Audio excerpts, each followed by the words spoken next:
بسم الله والصلاة والسلام على سيدنا محمد عليه أفضل الصلاة والسلام. السلام عليكم ورحمة الله وبركاته. حبيباتي وبناتي المتابعات، رجعت لكم بفيديو جديد، وفيديو اليوم عبارة عن طبخة برغل بالحمص مع الدجاج. بنات الطبيخ حيرة بيحتار الواحد. يعني أنا من امبارح ومن الصبح وأنا محتار شو بدي أطبخ. عندي لحمة مفرومة، كنت بدي أعمل كشري مش كشري، مخي في الكشري الاسكندراني اللي هو العدس والمجروش الاحمر والرز لذيذ، طبخه لذيذه جدا. بتقدم جنبها بيض مدحرج، وبتقدم جنبها سلطات، وفي بياكلوا جنبها بطاطا. يعني طبخه لذيذه انا بعشقها. في الايام الجايه رح اعمل لكم اياها، ما بعرف بكره بعده. المهم، فانا عندي اليوم محتار شو بدي اطبخ. كنت بدي اعمل حواوشي اسكندراني. العجين بيعجنوا عجين وبيعملوا نفس طريقة العرايز أو الحواوشي العادي، بس عجين بتعجني يعني مقدار معين من العجين. فمش عارف يعني، أنا بحبش أكل شغلات هاي إلا بدري بدري، فاهمين كيف؟ خاصة إذا عملت عراس الغاز وعليها زيت، فبحبش أكل الأشياء متأخرة زي هيك بدري 9 7. بدري كثير، مع كاسة الشاي الثقيلة، مع كوب الشاي الساخن، يعني بحسها بتخفف الزيت شوي. أنا طبيعتي بحبش الأكل اللي فيه دهون، مع إنه الدهن زاكي، بس الاكل فيه دهون زيوت كثير بتضايق. يعني فهمتوا كيف؟ فانا بحكي على طبيعتي يا بنات بلهجتي العاديه، يعني بدكم تعلقوا على حكي انتوا حرين. يعني ما بقدرش اتصنع في الحكي، اغير لهجتي، فيك لهجتي. عندي هون احترت، عندي برغل وعندي حمص. الحمص اللي عندي مسلوق، لكن مش مسلوق 100%، فانا بدي اعيد سلقه بالفريزر. بعدين انا الحمص بحبش اكثر على الطبيخ حمص كثير. بتعرفوا الحمص بنفخ ووجع البطن مرات، مع انه له فائده. فحاطن بالفريزر، كل ما اطبخ. هذيك اليوم حطيت على شو نسيت، على المعكرونه. والله طلع لذيذ على المعكرونه. عندي هون كوب من البرغل الخشن. طبختنا برغل بالحمص مع الدجاج. وعندي هون طلعت شويه حمص، مع انه عندي اكثر من هيك. انا شوف الحمص اللي بتشتريه انت من البقاله وبتنقعيه قبل بيوم، شوفي حبته ما احلاها. بيختلف عن اللي بتشتريه علب وبكون في مواد حافظة. بتكون الحبة ذايبة، وبتكون الحبة مفعصة، وبتكون الحبة صغيرة. زي البازيلا اللي أنا عملت لكم يوم الجمعة. عملت يوم الجمعة أوزي بازيلا، لكن زوجي وصيته على مجمد، راح جاب لي العلب ذايبة ذوب الحب، وفي مواد حافظة، وطعمه صح زاكي بس مش جاي. أنا بنات شهر ال 12 العام فرزت، إن شاء الله بنشتري وبنجيب.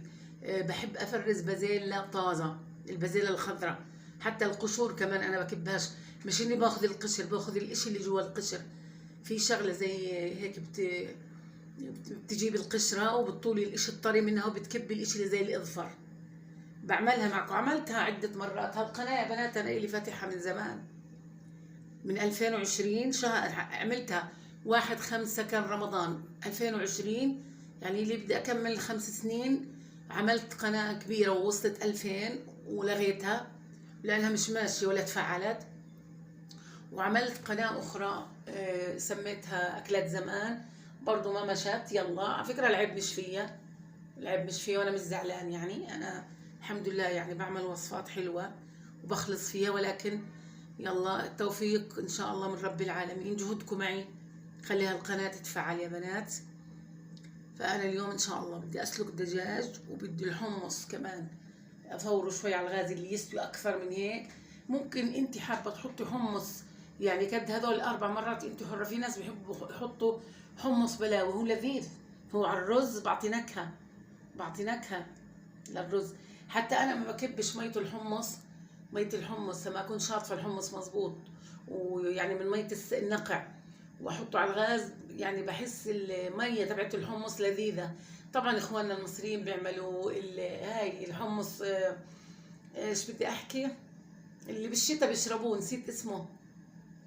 الحمص اللي بيشربوه بالشتاء، الحمص والشطة.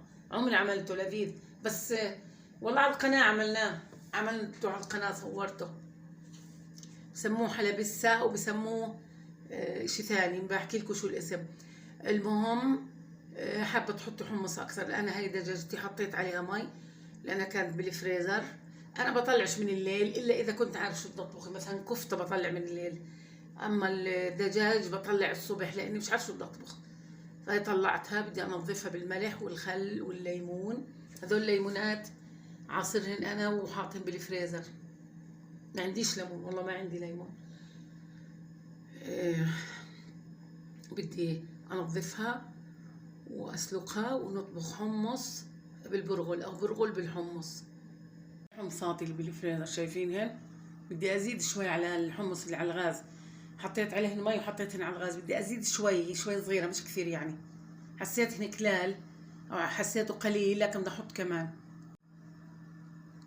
هاي زدت هون، زدت طول كبشه بايدي وزدت. هاي ممكن تسلقيه مع الدجاج، بس انا بديش اقعد اطول فيه من شوربه الدجاج.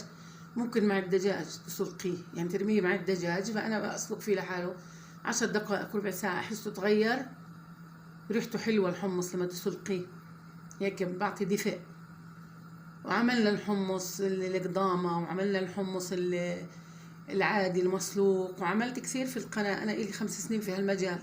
هاي زدت كمية الحمص، وهاي بنسلق، يعني مش كمية كبيرة حسب البرغل اللي عندي. ممكن تحطي هون رشة كمون، بس أنا راح أحط على سلق الدجاج كمون، وراح أحط على البرغل نفسه كمون عشان أنا حاطة حمص. بنصحكم إنه ما تجيبوش حمص علب، اشتروا حمص حب من أي مكان ونقعوه قبل بيوم واعملوه ثاني يوم. بدك تعملي زي القضامة، بدك تعملي التسلاية هيك حمص، بدك تعملي حمص للفطور، بدك تحطيه جنب الرز، جنب البرغل، جنب الكرشات، جوا الكرشات، مع المعكرونة، مع السبانخ، ما بنفع لمليون شغلة. اعمل صحن سلطة. حابة انت هاي الأكلة تعملي معاها خيار بلبن، ثومة ونعناع، برضو بمشي. ما عندكيش زي ما انا، والله ما عندي، خلصت، كان عندي امبارح وخلص. حابه تعملي جنبها سلطه انت حره، حابه تاكلي جنبها مخللات انت حره. اللي بدك اياه، بس هي اكثر اشي يعني بلبك معها الخيار بلبن او اللبن العادي لحاله، انت حره. ما في احلى من جات السلطه. بقدونس بدي انقي منها، خيار، بندوره، خس. هاي حتى الكركم انا بخشرها، بحبها اكثر من الخس.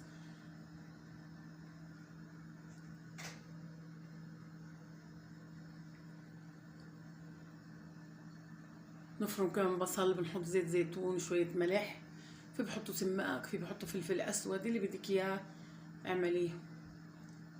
كمان في عندي شوية كزبرة بدي انقيهن واحط. خلاص هي استوت حبات الحمص، شايفين؟ مش كثار لانه انا كمية البرغل عندي بسيطة. بنقع البرغل، كوب البرغل زي الرز بنقعه شوي، يعني على قد ما اقدر، ربع ساعة نص ساعة اللي بدك اياه، قبل ما تسلق الدجاج. بنحطش ولا ملح ولا بنحط اشي. كل كوب من البرغل الخشن عليه كوبين من الشوربة او الماء. بسلق في الدجاج، حطيت فلفل اسود، وحطيت ورق غار، وحطيت عصفر، وحطيت بهار مشكل، وحطيت كزبرة، ما عنديش هي، خلصت، وعود قرفة وملح. حتى بودرة مرق ما حطيت، لازم نحط بودرة مرق او مرق مطحون عشان تعطي نكهة للبرغل مع الحمص. يا بنات انتم مش متصورين قديش هاي اضلاع الكزبرة بتعطي نكهة. امبارح الدجاج اللي سلقته حطيت عليه اضلاع كزبرة، يا الله الطعم خرافي لذيذ جدا. بدي اغسل مكونات السلطة. طبعا بغسل بالحبة الخس مع الخيار مع البندورة، في بقدونس كمان. احط فلفل حار مع البرغل وبصل وشوية ثومة. في ناس بحطوش ثومة بس انا بدي احط. حابة تحطي فليفلة مع الفلفل الحار حرة، حابة تحطي شطة حمراء تطلع حارة كثير انت حرة. بسلق في الدجاج، قربت يعني تستوي الدجاجة. هون عندي حمص كان عندي بالفريزر وطلته يعني سلقته شوي عشان يستوي. كوب من البرغل الخشن. هي عملت سلطة، شو ما احلى صحن هالسلطة وجات هالسلطة.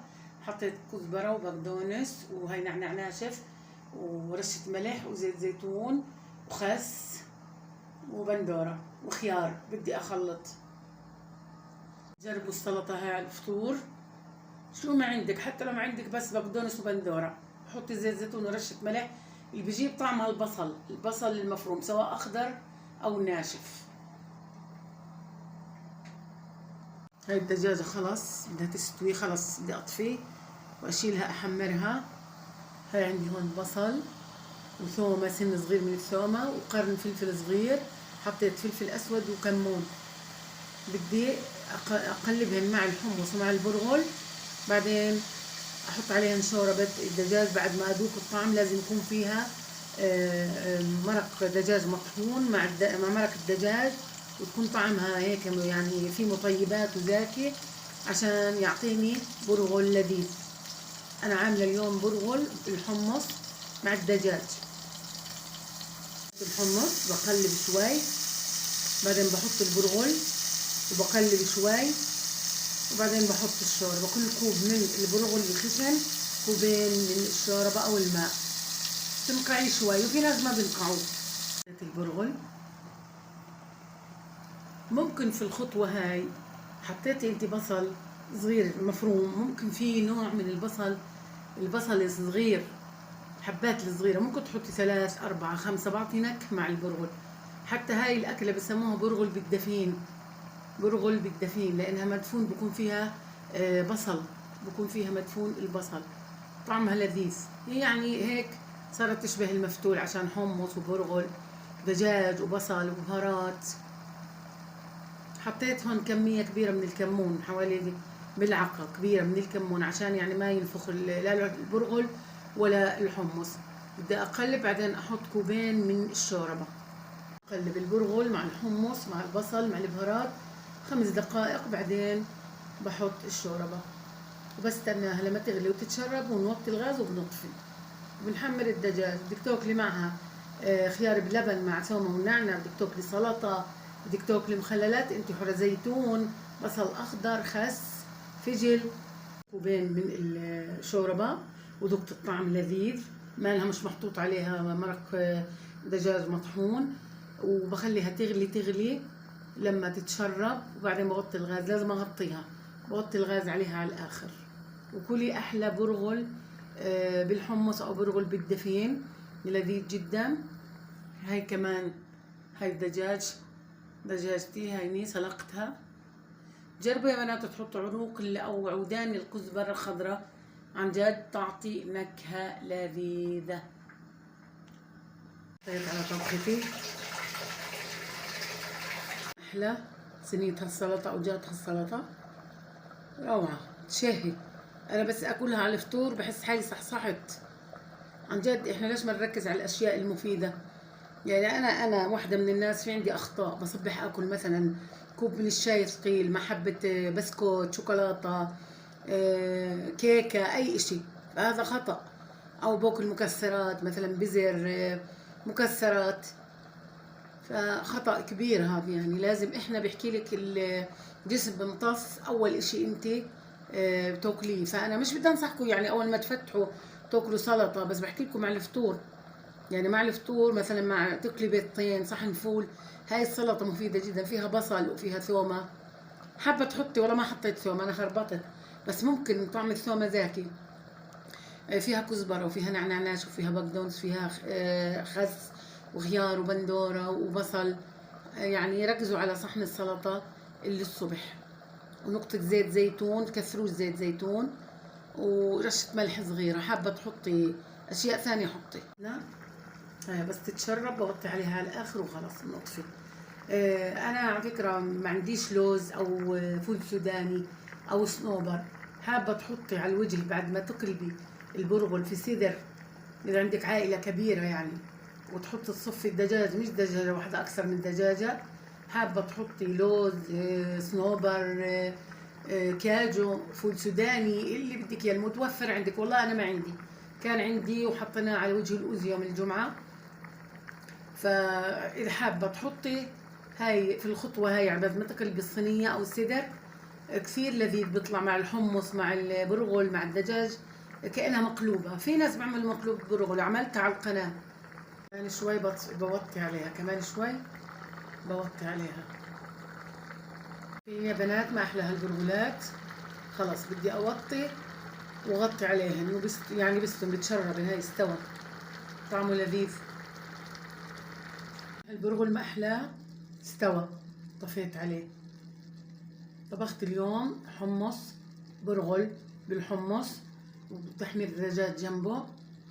في بسموها برغل بالدفين او برغل بالحمص. ممكن تنعمل مع لحمة مفرومة، ممكن مع لحمة عجل قطع، ممكن مع لحمة خروف، ممكن تكثري منها. بعد ما تقلبيها بتحطي عليها لوز، صنوبر، فستق، أو فول سوداني اللي بدك إياه. قدم جمع خيار باللبن مع النعناع والثومة وكلي أحلى برغل. مش عارفة ليش الصورة غامقة، عندي الصورة الطبيعية مش غامقة زي هيك، ما بعرف شو اللي عاكس عليها، يمكن غطاء الطنجرة الله أعلم. حطوا لايك واشتركوا في القناة وشيروا للقناة، فعلوا زر الجرس حتى يوصلكم مني كل جديد. بحبكم في الله، صلوا على رسول الله. استنوني بكرة إن شاء الله بوصفة جديدة وأكلة جديدة إن شاء الله، ومع السلامة. انهضوا بهالقناة يا بنات.